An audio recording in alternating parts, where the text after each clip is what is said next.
Sud Radio, le coup de cœur des libraires. Valérie Expert, Gérard Collard. Bonjour cher Gérard, Valérie. On rappelle que le dernier week-end de juin, il y a un grand salon du livre à Créteil, salon du livre de poche. Donc ça veut dire que vous pouvez acheter beaucoup de livres pour pas très cher. Oui, on m'a dit, oui mais vous dites que ça vaut 7 €. Oui, ça commence à 7 € les livres de poche, entre 7 et 10. Et il y a même en moins cher, il y a les folios de 3 €. Vous pouvez trouver des choses super pour 3 €. 300 auteurs à Créteil, venez, ça va être la fête, ça va être Sud Radio est associé à cette grande manifestation autour du livre avec plus de 300 auteurs, du vu à la télé, du connu, du moins connu, du polar, de la jeunesse, de la new romance, tout, du manga. Oui, du manga, de la BD. Donc même, venez à Créteil. Alors Gérard... Alors je peux dire, je suis un peu choqué là. Alors il y a deux choses qui me choquent dans ce pays, c'est-à-dire que... S'il y en a avec deux. Non mais en ce qui concerne la littérature, donc... Boualem Sansal, il est toujours en prison. Hein. Personne, là, ça paraît être normal. Alors, on nous a dit que fallait rien dire parce que c'était en coulisses et tout ça. Les coulisses, ça dure très très longtemps. Et en fait, j'ai l'impression qu'il va faire ça. Il va purger sa peine. Là, déjà, il y a un truc. Et puis, il y a un truc, mais personne aussi n'en parle. C'est le problème de Kamel Daoud. Kamel Daoud. C'est-à-dire que cet homme qui est citoyen français, qui est écrivain, voulait, parce que ses œuvres ont été traduites en italien, voulait partir pour Milan faire sa promotion. Et là, il peut pas parce qu'il y a un juge italien qui a décrété que s'il mettait les pieds en Italie, il serait... il irait, on le remettrait aux autorités algériennes. Alors il y a quand même un problème dans ce pays, c'est-à-dire qu'un citoyen français, écrivain de renommée et tout, ne peut pas circuler en Europe dans l'absolu. Et puis, il y a plein de gens qui circulent en Europe, même sans papier, sans rien. Et je trouve ça... Et en plus, ce qui me choque, c'est le silence. Oui, et il devait aller, il faut dire, c'est un très important festival culturel du pays, Milanesiana. Et donc, il y a des accords d'extradition, effectivement, qui font que... Non, mais c'est quand même... On marche sur la tête. Hein, il y a quand même un problème dans cette chose. Et puis moi, ce qui me fait peur, c'est les médias. C'est-à-dire, où sont-ils ? Où sont-ils ? C'est-à-dire qu'on va nous parler du PSG, de la fête merveilleuse du PSG et tout. Et puis là, cet homme ce truc était complètement anecdotique, le PSG, mais est là pour quelque chose d'important qui met ça remet en question la démocratie, hein, carrément. C'est-à-dire que c'est vraiment un point très capital et personne n'en parle. Les libraires... pas trop, rien. Donc, alors c'est peut-être que je suis un être anormal qui... Alors, il est évidemment dans une autre situation que celle de Boualem Sansal, mais il y a une autre tournée qui a été annulée en Chine pour Kamel Daoud, donc ça veut dire qu'il est prisonnier de la France, il ne peut pas sortir de ce pays. Évidemment, encore une fois, ça n'a rien à voir avec l'incarcération de Boualem Sansal, mais ça veut dire quand même qu'on a un pays aujourd'hui qui veut enfermer des écrivains. C'est-à-dire que... Pour des motifs d'opinion. Oui, c'est un peu la même chose, c'est parce que le motif d'opinion, c'est que dans un de ses romans, il décrit la période noire qui était avec la guerre contre les intégristes et il dit des choses qui tombent sur la loi algérienne parce que, soi-disant, c'est contre le pays. Donc, mais moi, ça ne me pose pas le problème, c'est le problème européen. Je veux dire, chaque pays décide. Oui, le problème, il est européen, c'est-à-dire qu'on ne peut plus circuler si vous n'êtes pas d'accord avec certaines façons de penser et de dire. Je trouve ça absolument scandaleux et j'aimerais bien que, les autorités ou quelqu'un dise quelque chose, quoi. Alors, il y a un comité de soutien, en tout cas en ce qui concerne Boualem Sansal, mais c'est vrai que Kamel Daoud, il y a eu un quart de page dans le Figaro, je crois. C'est tout. Même pas. Mardi, c'est là que j'ai découvert, d'ailleurs, je ne savais pas, c'était dans le Figaro. Alors, par quoi on commence ? Alors, il y a des bouquins qui n'ont aucune chance. Hein. Alors, je vais vous le dire, mais alors vraiment aucune. Je suis tombé, mais pourquoi je suis tombé sur ce bouquin ? La couverture est triste, toute grisâtre. Je vais vous regarder en podcast, je vais vous montrer. La 4e de couverture, on me raconte que ça ressemble à Proust, qu'il y a des espaces-temps suspendus.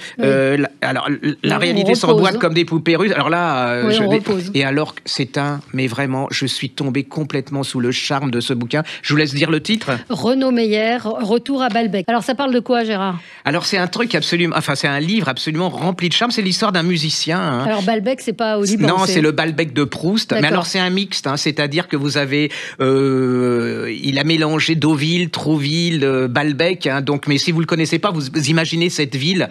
C'est l'histoire d'un musicien, mais génial, hein, un pianiste qui est extraordinaire, qui joue qui est vraiment une référence. Mais tout tient à sa grand-mère, c'est-à-dire que sa grand-mère l'aide et tout et elle va mourir, et là, du jour au lendemain, il va arrêter de jouer du piano.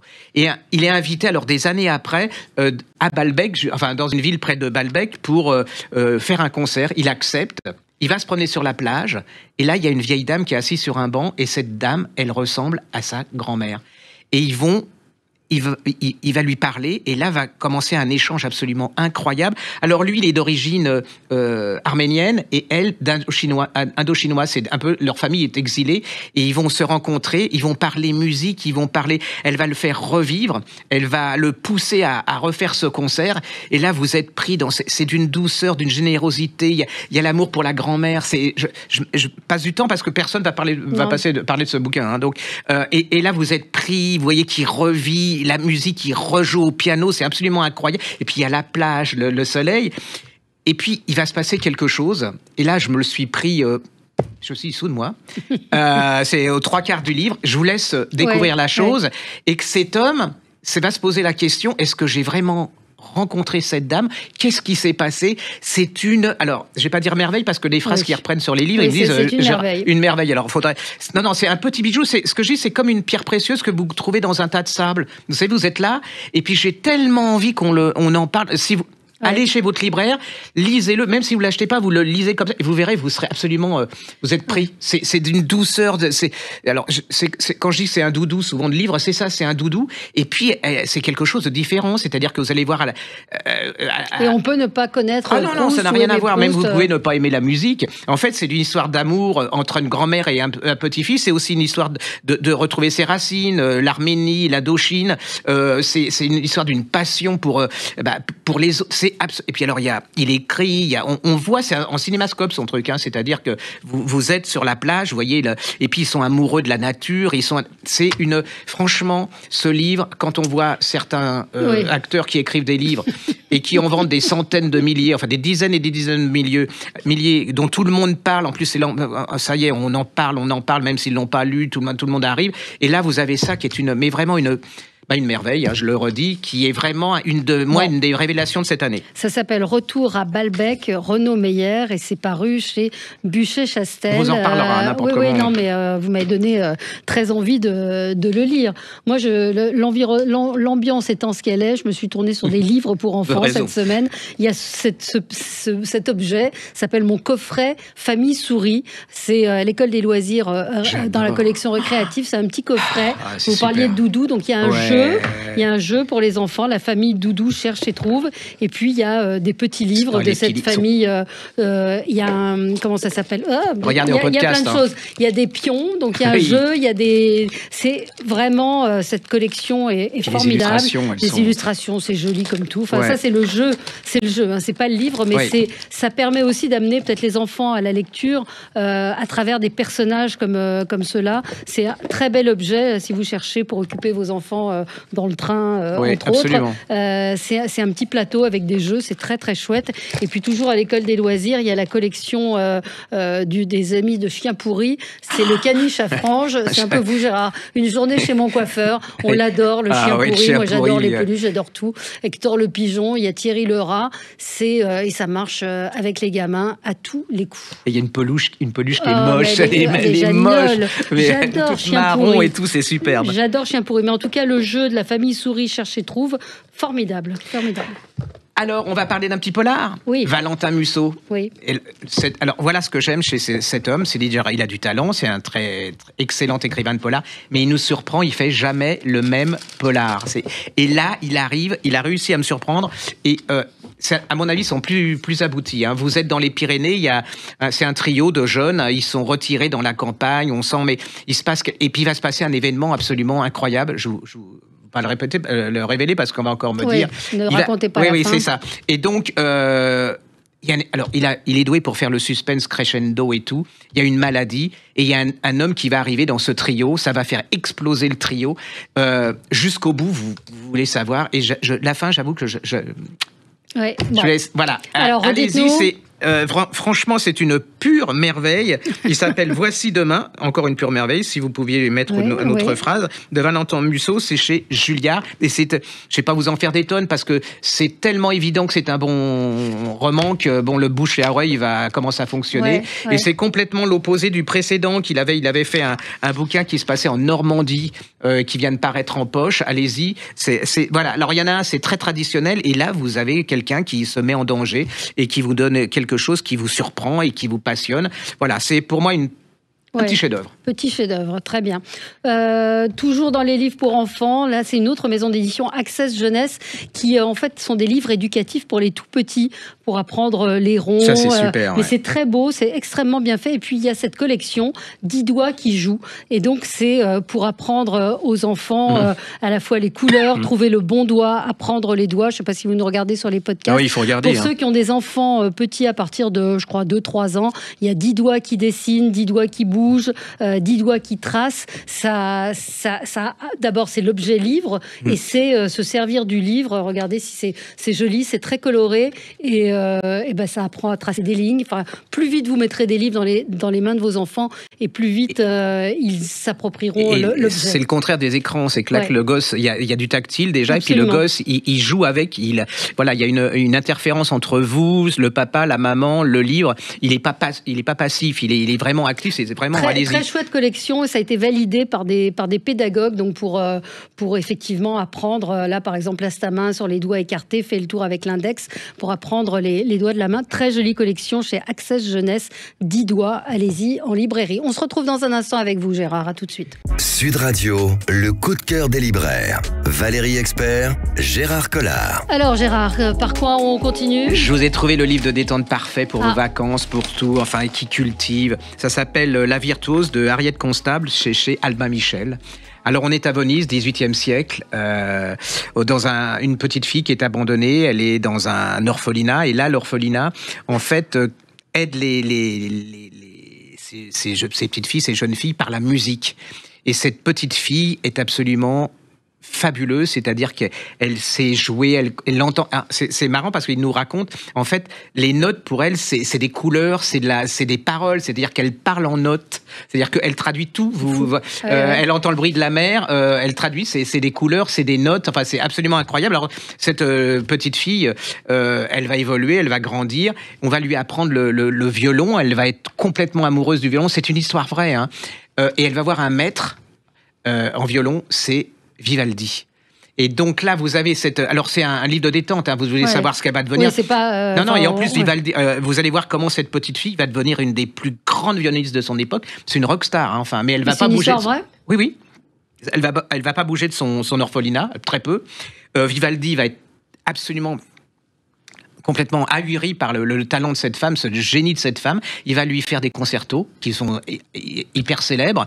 Et cette vie, alors à Venise, c'est à la fois la perversité, le génie, la jalousie, les complots, et puis c'est la rudesse de cette femme, enfin cette fille qui est dans cet orphelinat, hein, parce que c'est absolument abominable. Elle n'a pas d'argent, elle doit se battre pour avoir des crayons pour composer. Elle va composer aussi, et c'est lumineux. C'est-à-dire que vous êtes dedans, vous lâchez pas, vous voulez savoir, moi je savais pas qu'elle avait existé cette femme, hein, et vous voulez savoir si elle va sortir de son orphelinat, si elle va être célèbre et tout, parce qu'il y a des gens qui ont de l'argent et qui veulent pas du tout qu'elle soit célèbre. C'est absolument, on va pas en faire 10 tonnes. Vous voulez passer un bon moment, vous voulez vous cultiver, vous voulez la Venise pour 18 € ou quelque chose comme ça, vous le remontez le temps, c'est écrit, c'est traduit merveilleusement bien. Voilà, ça, pour l'été, vous cochez, vous commencez à le mettre. Voyez, on va vous commencer à faire les livres d'été. Là, vous pouvez mettre La Virtuose de Constable. Vous allez passer un très très bon moment. La Virtuose de Constable, et c'est donc chez Albin Michel. Chez Albin Michel. Oui, parce qu'on a envie un peu aussi de romans, de livres de détente. Hein, mais les gens, ils ont envie d'autre chose. Hein, c'est vraiment, on le sent. Lisez aussi Gianni le Magnifique, hein, qui est vraiment un livre Stéphanie pour le coup de Stéphanie Desortes. Vous apprendrez beaucoup de choses sur Gianni Agnelli, puis au-delà du personnage, c'est toute une époque, c'est une Italie. Enfin, c'est un des livres moi qui m'a beaucoup plu et qui m'a vraiment emporté. Il y a le livre aussi qui vient de paraître sur Alain Delon, de François Vignol et Laurence Piot. Qui marche très très bien. Qui est vraiment bien, qui se lit très bien. Ils ont fait une enquête remarquable. 80 personnes ont été interrogées, 80 témoignages. C'est pas manichéen, c'est Hiromi, donc sa dernière compagne ou dame de compagnie, c'est selon, où il y a des témoignages pour, des témoignages contre. Vous faites votre idée. Et c'est, on découvre un Delon sur la fin de sa vie qui était finalement totalement paranoïaque. La lutte, pas tellement pour l'argent, mais pour le cœur, pour reconquérir le cœur du père. C'est une tragédie aussi. Franchement, moi, j'ai beaucoup aimé. On les a reçus dans l'émission Média et j'ai lu le livre avec beaucoup d'intérêt et on apprend des choses sur Delon, sur la famille et sur cette femme, Hiromi, qui reste quand même un mystère. Ah ouais, ça, c'est le moins qu'on puisse dire. Ouais. Une petite BD, enfin une grande BD, c'est le premier tome de Julien Tello et de Xavier Dorisson. Oui. Les Gorilles du Général, septembre 59, et c'est l'histoire de ces gens, c'était une bande d'amis, c'est-à-dire qu'ils vont vous raconter tous ces gens qui ont vécu l'histoire de Gaulle, qui l'ont protégé. Alors quand on voit comment il était protégé à cette époque et quand on voit ce qu'ils ont maintenant, c'est absolument incroyable, mais c'est des types, il y a des Corses. Ça. Ah oui, alors regardez en podcast, mais en plus les illustrations. Là vous faites du bruit avec votre micro. Voilà, les illustrations, absolument... J'adore le dessin parce que c'est un peu à l'ancienne, J'adore. Et c'est une redécouverte de l'histoire de France et de Gaulle à travers cette bande de copains qui vont, mais alors vraiment... Qui étaient ses gardes du corps, Oui, c'est ses gardes du corps qu'il a gardé vraiment, ils sont restés potes et tout, et qui étaient toujours derrière lui. Il raconte, il y a plein d'histoires sur De Gaulle qui était myope comme un pot et que quand il descendait les... comme un pot, myope comme une taupe. Ah bon, myope comme une taupe. Et ils étaient forcés, ils voulaient pas mettre ses lunettes parce que ça le faisait pas. Ils étaient forcés de lui donner le nombre de marches, de le tenir. Enfin, il y a plein de choses comme ça que vous allez redécouvrir dans tous les autres tomes. Et puis il y a surtout l'histoire de France à travers cette époque et à travers ces gens au quotidien. Ils ont une vie absolument incroyable.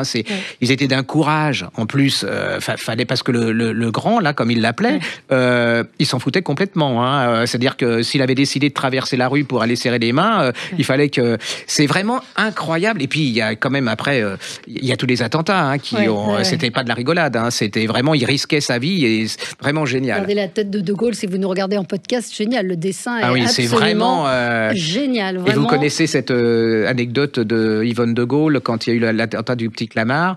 Ils avaient pris des poulets pour manger dans leur village et il y a de Gaulle qui fait les poulets. Il fait maintenant, les poulets, ils sont intacts dans le coffre. Lui, il parlait de...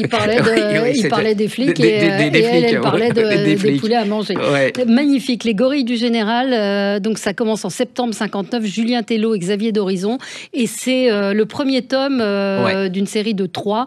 Il y aura Colombet, évidemment, et l'ami américain. C'est génial, franchement. Mais j'adore le dessin et puis je trouve que l'idée est... Et la fête des pères, si vous aimez même si vous n'aimez pas les BD, si vous aimez l'histoire et tout, vous allez passer un bon moment. Et donnez-le aux gosses aussi à partir de 14-15 ans, ça leur permet de réapprendre l'histoire d'une façon très, très, très sympathique. Alors, comme vous dites, c'est des livres, a priori, qui n'ont pas... en tout cas, où je me dis, ça m'intéresse pas, j'ai pas envie de le lire. Et pourtant, c'est un livre, Et le bébé alors, de Louison. Louison, c'est une illustratrice. Donc, je me dis, c'est encore un livre sur la GPA, sur la PMA, il y en a eu 50. Et en fait, elle raconte l'échec de la PMA. Elle raconte le parcours du combattant que beaucoup de femmes ont raconté. Mais là, elle met des mots, comme elle dit, sur des PMA ratés. Et en fait, quand les gens savent que vous faites une PMA, on vous dit alors, ça a marché. Et donc, elle raconte comment, effectivement, elle n'arrive pas à tomber enceinte et que les gens lui disent pas mal de conneries. C'est ce qu'elle dit. Si vous avez ce livre entre les mains, c'est un peu parce que je n'arrive pas à tomber enceinte, mais surtout parce que ça fait dire pas mal de conneries à pas mal de gens. Elle est romancière, autrice de bande dessinée. Vous voyez son dessin, d'ailleurs, en couverture, c'est chez Flammarion.